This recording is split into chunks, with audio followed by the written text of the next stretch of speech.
আসসালামু আলাইকুম viewers. Eyelet whole মেশিনে আইলেট হোলের কাজ করতেছে সারা মাথা। দেখো এই যে আইলেট হোল মেশিন, তো আমাদের এখানে কাজ চলতেছে। দেখুন আমাদের প্রতিষ্ঠানের কাজগুলো, এগুলো সব হলো এক্সপোর্টের কাজ।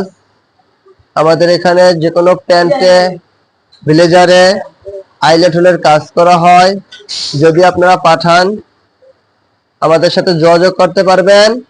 আমাদের ঠিকানাটি হলো যাত্রাবাড়ি শনিরাকড়া, বাঁশপট্টি 1 নম্বর রোড, স্বাধীনতা ভবনের নিচতলায় আমাদের প্রতিষ্ঠানটি। আমাদের কাছে জ্যাকেট, প্যান্ট, যে কোনো ধরনের আইলেট হোলের কাজ পাঠাতে হলে আমাদের সাথে যোগাযোগ করবেন। দেখুন আমাদের প্রতিষ্ঠানের কাজগুলো। ধন্যবাদ সবাইকে।